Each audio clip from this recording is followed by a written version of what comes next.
জনবল সংকটে প্রায় ৩ বছর ধরে বন্ধ রয়েছে নরসিংদীর ৩ রেলওয়ে স্টেশন।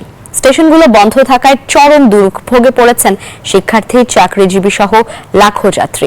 স্টেশনের বিপজ্জনক সিগন্যাল পয়েন্ট অতিক্রম করে মাঝ লাইন দিয়ে ট্রেন চলাচল করছে। সংশ্লিষ্টরা বলছে, লোকবল নিয়োগের পর বন্ধ স্টেশনগুলো শীঘ্রই সচল করা হবে। নরসিংদী থেকে হৃদয় খাতুনের পাঠানো তথ্যচিত্রে ডেস্ক রিপোর্ট। নরসিংদীর আমিরগঞ্জ রেলওয়ে স্টেশন।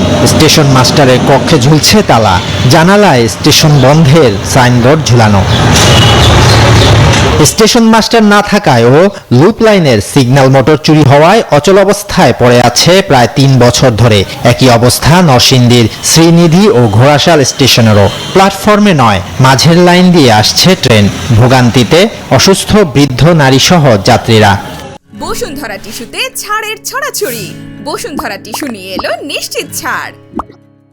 চলে যায় অনেক সামনে, তারপর আবার ওইদিকে চলে যায় অনেক দূরে, তো লোকজন নামতে পারে না, আবার উঠতে পারে না, দৌড়াতে হয় ট্রেনের পিছন পিছন। যে দেখতেছেন আপনার সবকিছু অকেজ অবস্থায় পড়ে আসছে। মোটর চুরি হয়েছে, এক জায়গায় চুরি হয়েছে মোটর, ওই মোটরটা এখন দেওয়া হয় নাই। একদিনে প্রায় 1200 থেকে 1300 যাত্রী মনে আসা যাওয়া করে প্রতিদিন, কিন্তু তারা উঠতে পারে না। হয়তো কেউ আটকে যায়, কেউ ধরে যাইতে পারে, এরকম হয়ে যেত দুর্ঘটনা প্রতিদিন ঘটতেছে। দীর্ঘদিন বন্ধ থাকায় একদিকে নষ্ট হচ্ছে মূল্যবান যন্ত্রপাতি ও আসবাবপত্র, অন্যদিকে প্ল্যাটফর্ম ও রেল লাইন দখল করে তার উপর বসেছে অবৈধ দোকানপাট। চলে না, এই লেগে আমি পাচ্ছি এখানে চালু থাকে আমরা বসতে পারতাম না। তাছাড়া আমাকে দারিদ্র সমস্যা ফ্ল্যাটে টান, এই জন্য আর কি। সংশ্লিষ্ট কর্তৃপক্ষ বলছে, দ্রুত জনবল নিয়োগ করে স্টেশনগুলো চালু করা হবে।